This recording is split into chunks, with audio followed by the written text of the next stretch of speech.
Well, hello, boys and girls. It's Grumpy Granny, and I'm back again to read you another bedtime story. I've got some new friends with me today. This is a very special book.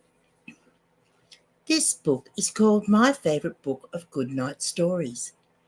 This book is even older than Grumpy Granny. And today I'm going to read one of the stories inside it for you. And that story is called How Grumbly Learnt to Laugh. I really hope you enjoy it. How Grumbly Learnt to Laugh. Grumbly Bear lived in the yellow honey bear's wood. He was a very big, very strong, and very stupid bear. As he was bigger and stronger than the other bears, Grumbly Bear was their boss. Actually, everyone was a little afraid of Grumbly Bear. He was never satisfied. He grumbled all day long. He grumbled if it rained, and he grumbled if it didn't rain. The water was too wet, the sand was too dry, the honey was too sweet, or the honey was not sweet enough. In fact, Grumbly Bear could always find something to have a good grumble about. The whole day long he walked backwards and forwards through the woods, growling and grumbling. The poor little honey bears, who were his servants, were quite tired of him. They had to search for honey for him, and they hardly ever had time for playing. And they were those lovely little yellow bears who liked nothing better than to play in the woods.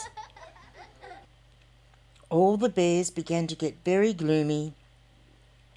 They thought how sad it was that Grumbly Bear could only growl and could never laugh. One summer's morning, while Grumbly Bear was still in bed, a gay little sunbeam tried to waken him with a game. He tickled Grumbly Bear's ear, jumped on his nose and stroked his fat cheeks. Grumbly Bear opened his eyes and was very cross with the happy little sunbeam. He took a flying leap out of bed to try and catch the sunbeam, and then it happened. Grumbly Bear caught his foot in the sheet and fell flat on the floor. Ow, ow, ow! What a crash! Grumbly Bear's head went round and round. He had hurt himself very badly, and his foot began to swell up and went red, blue and green. The gay little sunbeam rushed off to tell the bears what happened. Luckily, there was a bear doctor in the wood, and he hurried to Grumbly Bear. "Well," said the doctor, "your foot looks very bad, Grumbly Bear. I will bandage it up, and you must rest it for 2 weeks. Then I will come and see you again." Grumbly Bear felt very shocked and wanted to cry, but of course a grumbler doesn't do that. So he sat in his chair and did as he was told. The little honey bears began to feel sorry for Grumbly Bear. It was true that the stupid big bear had never done anything but growl and grumble, and really this was what he deserved. But still, perhaps this was the right time to change Grumbly Bear. Let's be extra kind to him, they said, and so they were.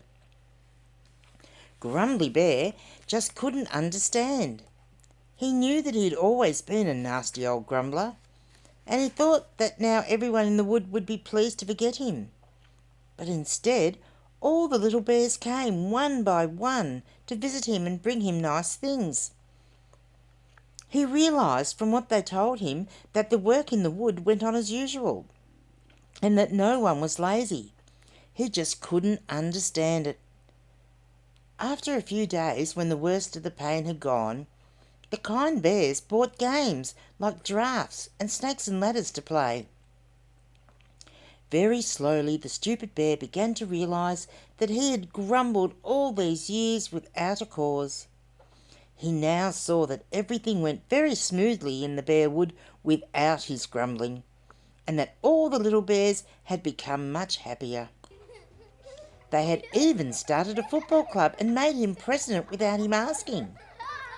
Now they were forming a choir and soon a dancing club. When the fortnight was over, the bear doctor came to see Grumbly Bear. My, he said. Hasn't it changed here? Everyone is happy and contented. I am happy too, because I can tell Grumbly Bear that his foot is nearly better and he can start walking very carefully. Hurrah, hurrah, shouted all the bears. Long live Grumbly Bear. He tried his first steps with 2 sticks, but with a happy smile on his face. It wasn't easy at first, but after a while he could walk again. And just as he was going out for the first time without his sticks, some of the bears brought him a special parcel. Grumbly Bear, this is to remind you of the time you were ill. Grumbly Bear tore open the parcel, and when he saw what was inside, he just had to laugh. For in the parcel was a game called Don't Get Cross. Grumbly Bear was very pleased with the game, but he never played it.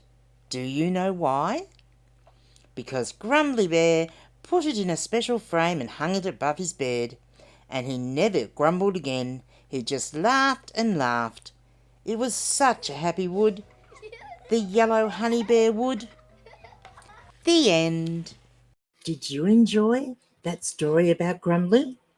I hope so.